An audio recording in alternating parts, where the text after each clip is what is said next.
The writing style, I'm curious to know about your approach. The best I can.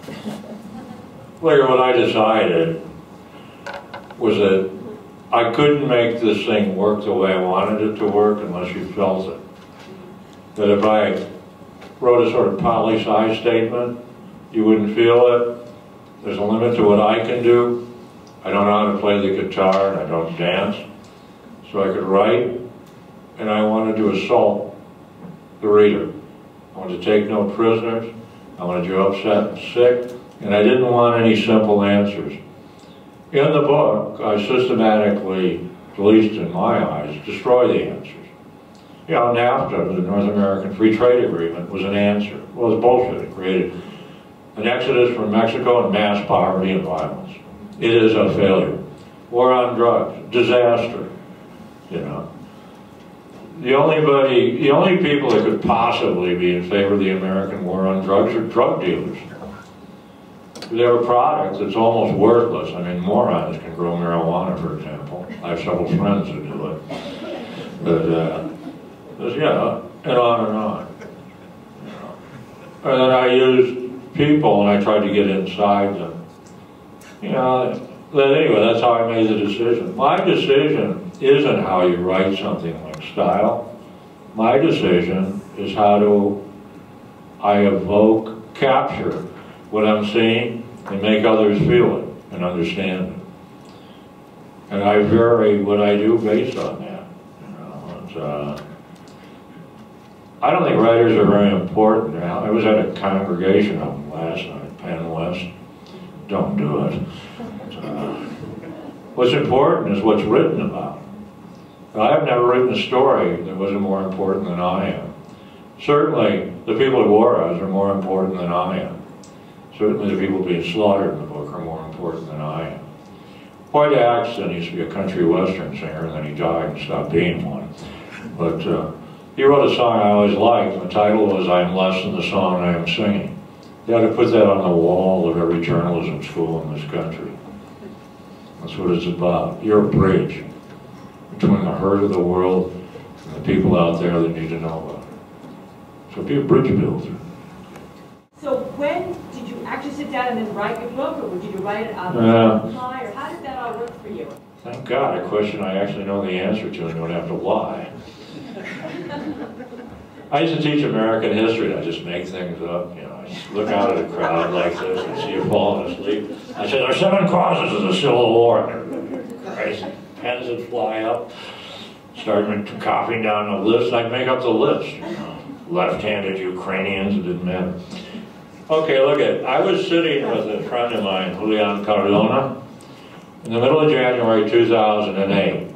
And I went in, I checked my laptop, and there was this headline in the Juarez newspaper that a bunch of comandantes had been shot, state policemen, commanders, in like a 20 to 30-hour period. And I couldn't make sense out of it, and Julian couldn't either, because we knew the state police worked for the Juarez drug organization. What the hell is wrong here? Why are they killing the help? And so we went back to Juarez. We were taking R&R, you know. The book started just then. I started writing notes, and then I started writing on my laptop. It wasn't, then I kept quitting, you know, going back and quitting. There was a point in June where a 12-year-old girl, Alejandra, was abducted by a bunch of drug guys were being chased by other guys who wanted to shoot them. Or a bunch of guys were being chased by other guys who wanted to shoot them. They bagged these 2 girls, or this one girl out of a public park, just grabbed her as a kind of built shield, and they drove away. And anyway, she got caught in the crossfire, you know. And Julian went to her funeral and photographed it, and then he broke down. And he said, I can't do this anymore. This is a waste of time.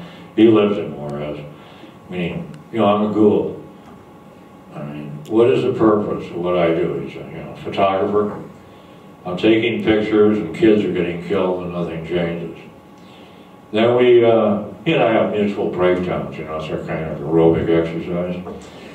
Then as Molly had in her slides, in August, they slaughtered a bunch of people holding a prayer meeting at a drug clinic with the army sitting outside. Guys came in and shot for 15 minutes.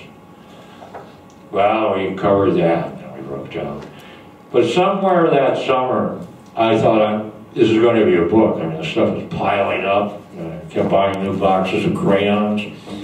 But, because I became convinced that nothing of the truth was appearing in the U.S. Because they were ignoring it. If you read the El Paso paper, you wouldn't know anything was going on in Juarez. Any consequence? I thought, I can't explain this violence, but this hyper-violence is almost without precedent. Little did I know it would get worse. And then I remember January 1st, Molly and I, that morning, went to Juarez. I made little notes, you know, on beer cans laying in the street, and all the other signs that a new year had started. And then 4 or 5 days later, I sent the book to New York. I just thought, I'm toxic. The reason, there's riffs later from 2009 and that, but I just thought, you know, what is the point of reporting any more deaths? What is the difference between 1,600 dead, 2,700 dead, 3,500 dead? I'm not smart enough to absorb that many deaths, you know. Anyway, that was the odyssey of the book. And I had one last experience. I had a publisher offer me a lot of money, which, you know, 2 cases of beer instead of 1. And they had one caveat. It was Simon & Schuster. Could you make it less grim? And I thought, Jesus Christ, I didn't go through this and learn how to do this to somehow put a smile face on 1,600 dead people. So I declined. What kind of hopeful outcome, what would your book Accomplish? accomplish? Well, I got a tax shelter that I going broke. But now what I wanted the book to do was simple. I wanted there to be a record of what was going on. I didn't want all these people to die in the silence I was taking. That's why Molly's Appendices is in the back. I don't expect you to sit there and read 4 months of murder, but if you read a page or 2, I will guarantee you'll realize every one of these dead people is a person, just like you are. That this isn't a fucking damn number. When you read the name, the street corner, how they were killed, what happened to them, the time of day, it's real. That's what I want. Now, frankly, I could fix all this if you just give me the keys to the kingdom. You know, and we got to change that. I can't do it alone. We got to renegotiate NAFTA. I don't want anybody in this room wearing clothes made by slaves. We got to change our drug laws. If you're against drugs, fine, but at least treat it as a health problem. Don't put your brothers and sisters in jail because they're addicts. And we got to share the wealth.